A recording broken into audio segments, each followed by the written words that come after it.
Bonjour à tous, on démarre une nouvelle vidéo tout simplement parce que je veux vous faire un tuto pour un fond que j'ai réalisé donc dans le livre Coloriage au symbole et pour lequel j'ai déjà eu plusieurs demandes de personnes qui m'ont dit est-ce que tu peux nous faire un tuto, est-ce que tu peux m'apprendre comment tu fais, est-ce que tu peux nous faire une vidéo. Donc merci déjà pour les plusieurs messages Instagram que j'ai reçus pour me demander ça. Moi c'est vrai que ça m'aide beaucoup quand vous m'aiguillez un petit peu sur ce qui peut vous intéresser. Donc la chance que j'avais, c'est que j'avais un petit peu anticipé et que, eh bien, j'avais déjà filmé la réalisation de ce fond, sauf que je pensais l'inclure dans un vlog et que donc, voilà, mes rushs de vidéos commencent directement à la réalisation du fond et donc je vous remontrerai pas le livre dans lequel j'avais réalisé. Donc c'est pour ça que je vous prends avant le montage pour pouvoir juste vous faire la petite intro.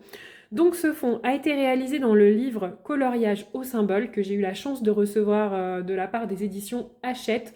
Et donc voilà, je connaissais pas du tout ce principe et donc je savais pas du tout si j'allais accrocher et au final j'ai adoré.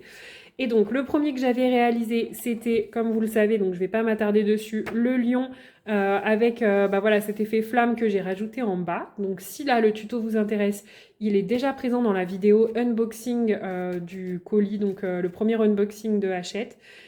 Et aujourd'hui, je vous reprends pour vous montrer la réalisation de ce fond-là que j'ai fait sur le dauphin. Voilà, donc eh bien simplement, je vous laisse ici avec la suite du tuto. C'était juste pour bien que vous puissiez resituer dans quel livre se trouvait le coloriage en question. Eh bien moi, je vous laisse avec la suite du déroulé. Ciao ciao!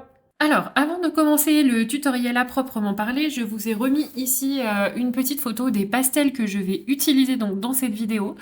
Donc j'utilise le kit de 24 pastels senneliers que j'ai depuis plusieurs années et que j'adore vraiment et qui était venu en remplacement en fait de la boîte que vous voyez à droite, qui étaient des pastels gras que j'avais acheté à mes tout débuts, que j'avais acheté vraiment très peu cher dans un magasin d'art près de chez moi et avec qui j'avais déjà fait des fonds mais qui ne me convenaient pas parce que ils sont pas suffisamment couvrants, ils ont pas assez de matière, ils sont pas assez gras, je peux pas les mélanger comme je veux. Et donc aujourd'hui, je les utilise exclusivement là voilà dans le cadre de mon activité pro, on va dire. Et donc là, comme je les avais utilisés en fait dans le pro, je me suis dit tiens, je vais les ressortir quand même au cas où pour essayer. Et vous allez voir durant la vidéo que finalement, c'était pas une très bonne idée puisque j'ai été souvent gênée et à chaque fois que je les ai utilisés, je suis venue finalement retravailler avec des senneliers par-dessus parce que c'était impossible de déposer le pigment et de les travailler et de les mélanger correctement. Donc c'est pas forcément un matériel que je vous recommande. Par contre, les senneliers, j'en suis vraiment, vraiment ravie. Donc pour la réalisation de ce fond, je suis partie en fait d'une image de référence trouvée simplement sur internet. Voilà, j'ai tapé image dauphin, coucher de soleil. Et donc en fait, voilà, je me suis un petit peu inspirée au niveau des couleurs, surtout du ciel. Voilà, c'est vrai que la mer, j'y suis allée un petit peu plus au feeling parce que j'aimais moins, vous voyez, ces vagues qui étaient très, on voyait vraiment la forme de la vague. Moi, je voulais quelque chose de beaucoup plus flou, de beaucoup plus abstrait. Donc j'ai respecté un petit peu le code couleur, en tout cas au moins du ciel. Voilà, je me suis inspirée. C'est pas forcément une reproduction exacte puisque de toute façon c'est difficile déjà de reproduire exactement. Puis je voulais quelque chose d'un peu plus alors je dis toujours le mot smooth en anglais, je sais pas pourquoi, mais j'arrive pas à trouver le mot français. Enfin, quelque chose d'un peu plus lisse, vous voyez, plus détendu, je sais pas trop comment dire. Et puis il y a juste la liberté aussi que j'ai pris au niveau de la lune qui n'est pas placée au même endroit que sur cette photo de référence.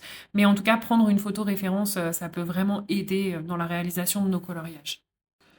Voilà, sur cette deuxième image, vous avez les références, en tout cas les numéros des pastels que j'ai utilisés. Donc à gauche pour la mer, à droite pour le ciel, en sachant que à gauche, du coup, le premier pastel que vous voyez, c'est le blanc, et donc lui, je l'ai utilisé pour les deux éléments. Le blanc de chez Sennelier, je l'utilise dans énormément de choses, dans mes coloriages classiques, dès que je veux faire des effets magiques, dès que je veux donner un effet brumeux, je l'utilise beaucoup. Et les pastels gras, moi, je les utilise beaucoup, enfin souvent, ça m'est déjà arrivé, souvent, voilà, mais en tout cas, régulièrement. Je les ai utilisés plusieurs fois pour améliorer finalement quelques effets que je peux faire à l'aquarelle, parfois pour adoucir des transitions, pour contraster un petit peu plus.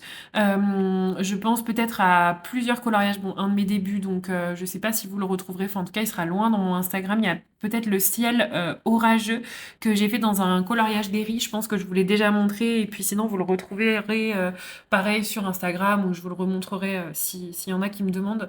Mais voilà, donc je les utilise pour ça. Je les utilise donc pour les fonds. Je les ai déjà utilisés une fois pour un élément, je me souviens. Sinon, je les utilise dans mon art journal, enfin, quand je fais des choses un petit peu pour moi. Mais vraiment, le pastel gras sennelier blanc, par contre, vraiment, je l'utilise beaucoup. Bah, vous voyez qu'il est quand même beaucoup plus petit que les autres. Et vous le voyez, donc j'en ai d'autres en fait qui sont aussi beaucoup plus petits parce que moi, je dois avoir 6, il me semble, quelque chose comme ça. Pastel gras sennelier irisé.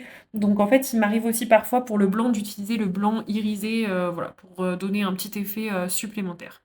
En tout cas, je vous laisse faire une capture d'écran si vous voulez avoir les références des pastels que j'ai utilisés. Si jamais il s'avérait que vous ne voyez pas correctement les références, n'hésitez pas à me redemander en commentaire et puis je vous les renoterai. Voilà, parce que je ne sais pas trop comment ça va ressortir à l'écran, mais je m'étais dit que c'était plus sympa de vous montrer directement les pastels plutôt que de vous écrire des numéros sur l'écran. Je vous précise juste que à la base, ce rush-là était prévu dans un vlog. Donc, dans le vlog, en fait, je vous parlais de la réalisation du dauphin au fine liner, donc qui a été faite avant le fond. Et donc, bah, ce que j'ai fait, c'est que ce rush, je vous le mets tout à la fin, comme ça, pour ceux que ça intéresse, vous pouvez aller le voir. Et puis, bah, par contre, juste, c'est un rush où il y a un petit peu plus de blabla que dans une vidéo classique, puisque normalement, il était censé être intégré dans un vlog. Voilà, et bien maintenant, c'est parti. Je vous laisse avec la réalisation du fond. Donc, bah, parfois, je pense un petit peu commenter, puis quelquefois avec de la musique quand ça s'y prête. Voilà, si vous avez déjà regardé certaines autres vidéos, vous voyez de quoi je veux parler. Donc là, on est surtout sur de la mise en place, de la recherche de mes couleurs dans les nuanciers, donc je vais pas trop faire de blabla là-dessus. Vous voyez juste que je réfléchis un petit peu à l'endroit où j'ai envie de positionner ma ligne d'horizon. Voilà, là je mets juste une protection puisque je me rends compte que j'ai pas protégé ma page de derrière, c'est pas bien. Bon, après, vous dire exactement à chaque fois quel bleu, quelle teinte exacte j'ai utilisé, c'est un petit peu compliqué. Enfin là, voilà, il faut y aller un petit peu au feeling. Il me semble que j'ai pris le bleu intermédiaire. Vous voyez, là, j'essaye d'aller avec un bleu foncé, donc avec le deuxième kit de pastel que je vous ai montré, mais c'est pas concluant. Enfin, bon, là, je m'en rends pas compte. Hein, j'essaye de poser le pigment. Je vois bien que le pigment adhère pas de la même façon que les senneliers. Après, moi, comme j'utilise quasiment que les senneliers maintenant, voilà. Mais bon, là je reprends donc un bleu plus clair et puis je vais commencer finalement à positionner un petit peu mes vagues et mes zones un petit peu plus foncées là où j'ai envie qu'elles soient.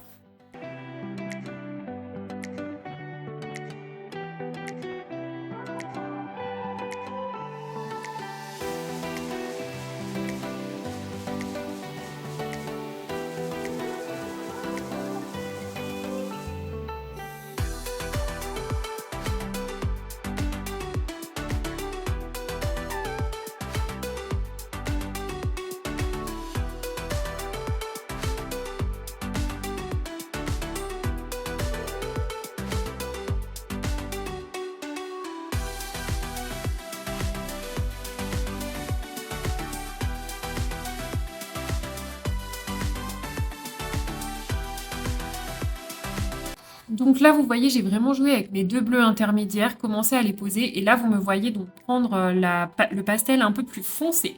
Ce que je fais, c'est que j'applique pas tout de suite le foncé directement sur le papier, mais que je viens étendre le pigment de l'autre craie, en fait, de la craie un peu plus claire. Je viens l'étendre un petit peu pour que bah, voilà, ma transition se fasse d'autant plus facilement avec le doigt. Après, honnêtement, avec les pastels senneliers, voilà, il n'y a pas tellement de difficultés à mélanger, à faire des dégradés.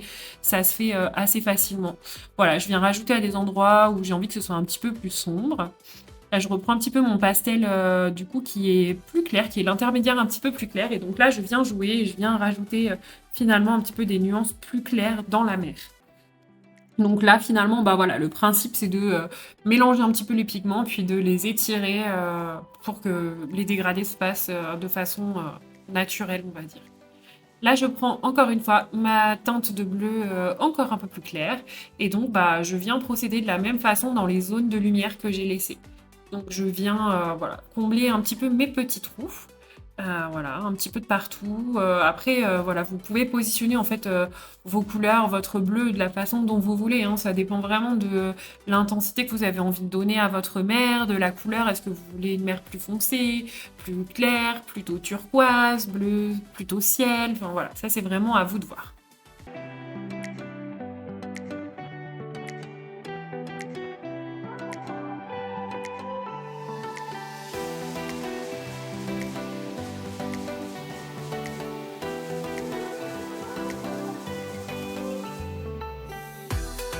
Maintenant, vous me voyez prendre le pastel le plus foncé, donc je crois même que c'est le noir là sur la vidéo si je me trompe pas. Je vous laisse regarder en fonction des références que je vous ai mis.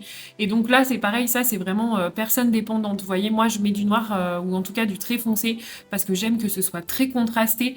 Voilà, si vous voulez quelque chose de plus clair, pas de souci. Voilà, moi c'est vrai que j'ai, comme je vous ai dit, j'ai du mal à ne pas trop contraster, c'est même un défaut parfois, donc voilà, là je rajoute des petites touches de noir. Bon là je viens essayer de tester avec mes autres pastels, mais ce sera pas concluant par la suite. Là j'ai voulu essayer de mettre une petite touche de turquoise, mais je crois que je voulais même pas mis cette craie là, parce que finalement ça rendait rien, enfin voilà, on peut largement s'en passer.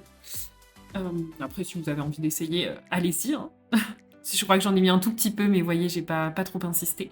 Et donc là, je viens faire la partie la plus importante, qui est en fait de déposer du blanc dans les zones que j'ai laissées, qui seront finalement un petit peu les zones de lumière.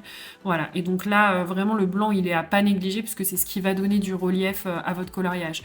Donc le noir, le blanc. Après, vous voyez, le noir, je vous dis, j'aime bien contraster, j'en ai mis, mais j'en ai mis par petites touches. Hein, voilà, j'ai pas trop insisté. Et c'est ce qui va faire que, voilà, quand vous allez mélanger, ça va tout bien se faire. Donc là, moi, j'y vais tout le temps avec les doigts. Je n'y arrive pas à y aller avec du papier, avec du coton, avec plein de choses. J'ai essayé avec plein de choses. Moi, ce que je préfère, c'est patouiller avec mes doigts. Et c'est comme ça que j'ai le plus beau rendu, en fait, avec les pastels gras. Bon, c'est peut-être que j'enlève parce que je tâche, hein, mais voilà, j'y vais pas avec le papier parce que je trouve que ça enlève trop le pigment, ça gâche un petit peu le travail que vous venez de faire. Enfin, après, c'est voilà, c'est mon avis. Mais c'est pour ça que moi, j'y vais avec les doigts. Par contre, vous voyez, j'ai toujours un sopalin dans la main parce que vous allez voir que j'essuie très fréquemment mes doigts parce que pour faire le mélange, je pars toujours de la teinte la plus claire à la plus foncée par rapport aux zones. Et donc, c'est surtout pour pas rapporter du noir ou du bleu foncé dans mon blanc. Et donc là, vous y allez un petit peu au feeling. Vous pouvez mélanger vraiment de la façon dont vous avez envie en fonction du résultat que vous voulez obtenir. Voilà, juste pas passer du noir au blanc parce que c'est dommage, ça va tout vous enlever. En sachant qu'avec le pastel gras, tout est rattrapable, hein. Vous pouvez repasser par-dessus. Enfin voilà, c'est vraiment un médium hyper facile à utiliser.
Alors là, vous allez voir que je vais essayer d'y aller au coton-tige pour essayer de me rapprocher le plus possible de mon dauphin, mais en fait, bon, c'est pas terrible non plus, comme je vous ai dit, moi, avec les cotons, les papiers et tout, j'y arrive pas hyper bien, donc finalement, j'y vais avec mon doigt. De toute façon, voilà, je cherche pas quelque chose d'hyper propre, d'hyper parfait, donc j'y vais un peu à ma sauce, mais c'est quand même pratique pour passer quand même, vous voyez, dans les petites zones, se rapprocher au plus près du dessin, mais voilà, c'est pas... voilà, moi, j'adore patouiller sur les grosses zones, quoi.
Alors là, je viens, simplement retravailler un petit peu ma ligne d'horizon parce que, bah, je vais m'attaquer au ciel et donc je veux une ligne d'horizon, plutôt nette. Ça, c'est pareil, hein, c'est vous qui décidez. Donc là, vous voyez, même, en utilisant un pastel, gras plus clair, enfin, ça voilà, ça se met bien dessus, ça se mélange pas forcément. Il faut juste faire attention, de la façon dont vous l'étalez. Donc vous voyez, moi, j'y vais, avec le doigt toujours du même côté pour pas mélanger les 2 teintes. Et puis là, bah, petit à petit, je commence en faisant la même chose. Donc en fait, je vais dessiner mes nuages, enfin dessiner, donner les formes en tout cas à peu près approximatives de mes nuages avec bah, la teinte la plus foncée, comme j'ai fait tout à l'heure. Et puis je vais venir bah, petit à petit intégrer mes couleurs claires jusqu'à ce que j'ai un résultat qui me plaise. Et donc vraiment, le fait d'avoir une image de référence sous les yeux, bah voilà, ça vous simplifie quand même pas mal la tâche. Vous allez voir, je vais utiliser aussi les autres pastels, notamment au moment où j'ai besoin de teintes claires, parce que c'est vrai que les senneliers sont des pastels quand même bah, assez vibrants, avec des teintes voilà, assez ouais, bien marquées, quoi, bien prononcées, et c'est ce qui me manque en tout cas moi dans mon kit. Peut-être qu'il en existe hein, d'autres teintes plus claires, mais en tout cas c'est ce qui me manque, des teintes un petit peu plus pastel dans ce kit-là. Mais honnêtement, avec ce kit-là, vous avez déjà tout ce qu'il vous faut. Après, vous utilisez un petit peu de blanc pour éclaircir les couleurs et ça marche très bien, quoi.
Donc là, vous voyez que finalement, je suis souvent revenue avec le pastel blanc, voilà, pour retravailler notamment avec mes pastels qui marchaient pas correctement, voilà, donc pour remettre du pigment, parce que l'autre n'adhérait pas comme je voulais. Vous voyez, en fait, je pense que là, vous avez vu à un moment donné, voilà, c'était un peu la galère à faire adhérer sur le papier, alors qu'avec le sennelier, il n'y a pas du tout de souci.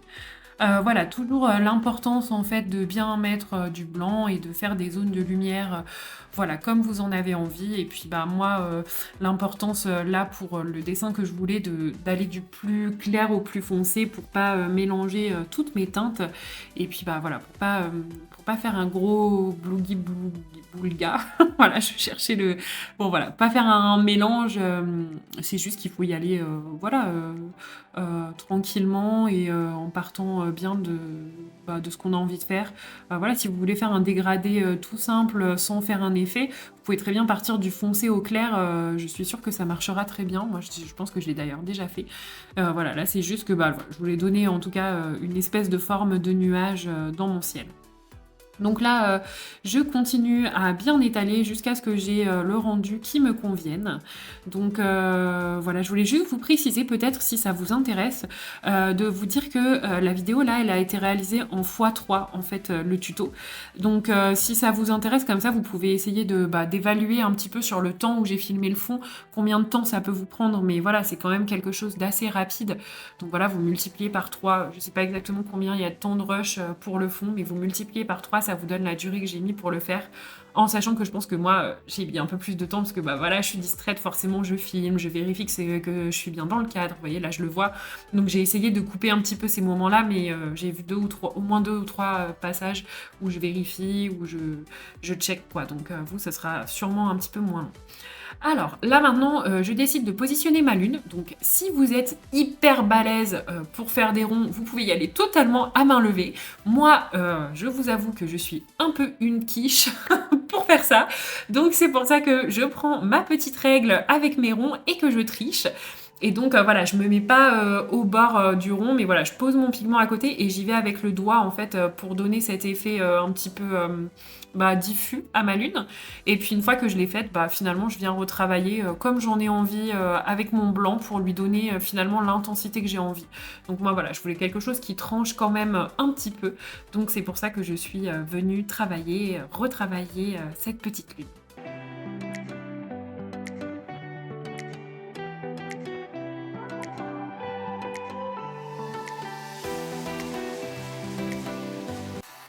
Donc maintenant, je vais juste venir retravailler un petit peu avec mon blanc. Donc là, je vais juste marquer un tout petit peu plus ma ligne d'horizon pour qu'elle soit un tout petit peu plus claire. Voilà, ça c'est vraiment personnel, quoi. C'est ce que j'avais envie, donc c'est pour ça que je l'ai fait. Mais si vous la voulez foncer, c'est tout à fait possible. Et puis, avec mon pastel gras blanc, vous allez voir, je vais venir commencer à créer un petit peu des reflets dans l'eau, finalement. Alors, ça arrive... Voilà, ça vient et donc vous voyez en fait je dépose juste un petit peu de blanc que je vais de nouveau estomper et puis c'est ce qui va faire un petit peu l'effet derrière mon dauphin, un petit peu l'effet lumineux et puis l'effet qui va sortir de l'eau. Alors malheureusement je me suis rendu compte que j'ai pas filmé vers la queue, tout en bas près de la queue, j'ai fait c'est vrai un petit effet comme si le dauphin sortait de l'eau et malheureusement je me rends compte que je l'ai pas filmé, donc je suis vraiment désolée, j'étais vraiment persuadée d'avoir le rush, mais en tout cas voilà, si vous reprenez mon coloriage, je pense que vous pouvez y arriver sans problème. Voilà, j'ai tapoté un petit peu pour faire un effet haut autour de sa queue. Voilà, c'est ce qu'on fait notamment par exemple avec de la peinture acrylique quand on fait de l'eau ou des choses comme ça. Là en fait j'ai fait la même chose mais seulement avec mon pastel gras, quoi. Donc voilà, j'ai fait un petit effet écume, mousse autour de sa queue. Puis après j'ai fait des petites traînées qui partent de son ventre et qui vont vers la mer pour faire comme si voilà, l'eau tombait de son corps. J'ai rien inventé, hein, je crois que c'est quelque chose qui est sur l'image de référence, donc j'ai juste fait ça. Et puis juste après, oui, vous me voyez un petit peu nettoyer ma règle, nettoyer ma table, parce qu'il faut juste accepter que le pastel gras, ça salit un petit peu. Voilà, en tout cas, on arrive au bout de ce tuto, donc écoutez, j'espère que ça vous aura plu. Et puis, de toute façon, moi maintenant, je vous laisse avec la partie un petit peu blabla qui était censée être dans le vlog et que je vous insère ici. Merci à vous! Donc, je vais juste vous montrer rapidement les fine liners que j'ai utilisés. Donc, moi, je me suis pas cassé la tête. J'ai des fine liners, j'ai les Stabilo .88 que j'ai depuis des années. Ça va faire 10 ans que je les ai. Voilà, parce que je les avais utilisés pour préparer un événement perso en fait, et donc j'avais beaucoup utilisé ces fine liners. Et là en fait, vous voyez, j'en ai des comme ceci. Donc j'ai emprunté ceux-ci que j'avais acheté pour mon fils parce que moi mes points 88 ils tiennent depuis 10 ans, mais je les utilise énormément dans mes carnets. Après, là ça y est, je commence à en jeter quand même depuis. Mais du coup j'avais trouvé cette pochette, alors je sais pas où, mais vous voyez à 4,29 €, je me souviens plus où, que j'avais acheté aussi pour mon fils. Et donc en fait bah, je lui ai piqué simplement. Donc voilà, c'est pas des fine liners de marque particulière ni rien du tout. Voilà, et donc là j'ai pris ces trois teintes là, donc un noir, mais je savais qu'il serait pas hyper noir, hein, parce que généralement dans ces types de feutres là, voilà, c'est pas hyper noir, donc c'est pas très dérangeant. Un gris intermédiaire et un gris clair. Ah bah j'en profite pour vous montrer, c'est rigolo. Bon là vous avez la lumière. C'est juste pour vous montrer que voilà, au niveau créativité, que j'adore faire plein de choses, vous le savez. Je vous montre juste en fait les ongles, c'est moi qui me les fais moi-même sur mes propres ongles. Voilà. Donc bah, j'utilise des pinceaux de nail art, je mets des petits stickers, voilà. Donc quand j'ai le temps de les faire, que je prends le temps de les faire, c'est chouette. J'ai pas forcément toujours le temps, mais ouais, j'aurais pu vous montrer. C'est vrai que il y en a plein qui me demandent que je montre. Donc là, j'ai fait un dégradé en fait avec des paillettes, mais avec la lumière, du coup, vous voyez plus. Est-ce que vous allez voir? Vous voyez en fait là, c'est du rouge classique. Non, vous allez pas bien voir. Et ici, j'ai fait un dégradé avec des paillettes. Voilà. C'est pas, voilà, je suis pas prothésiste ongulaire, hein, mais pour vous montrer qu'à la maison, avec juste un petit peu de matériel, on peut faire des choses sympas. Bon, il commence déjà à s'écailler un petit peu, mais voilà. Bref, en fait, quand on est en vlog, je me permets de vous parler de tout plein de choses et de partir dans tous les sens, donc j'espère que ça vous dérange pas, mais c'est juste pour vous partager tous ces petits moments créatifs, parce que finalement, il y a plein de créativité de partout dans ma vie. Donc voilà. Donc ça c'est fait. Donc je voulais juste vous montrer, oui, les fine liners que j'avais oublié de vous montrer hier. Voilà, donc je vous laisse bien, avec la petite image de mon coloriage terminé, simplement parce que du coup, bah, j'ai oublié de faire la fin de cette vidéo et de vous dire au revoir. Donc bah, merci à tous d'avoir passé ce petit moment en ma compagnie. J'espère que voilà, ça pourra vous donner des petites idées pour les fonds, parce que je sais qu'il y en a beaucoup qui parfois n'ont pas forcément d'idées. Donc en tout cas, c'était un grand plaisir pour moi de vous partager ça. Et puis bah, je vous dis à très vite dans une prochaine vidéo. Ciao ciao!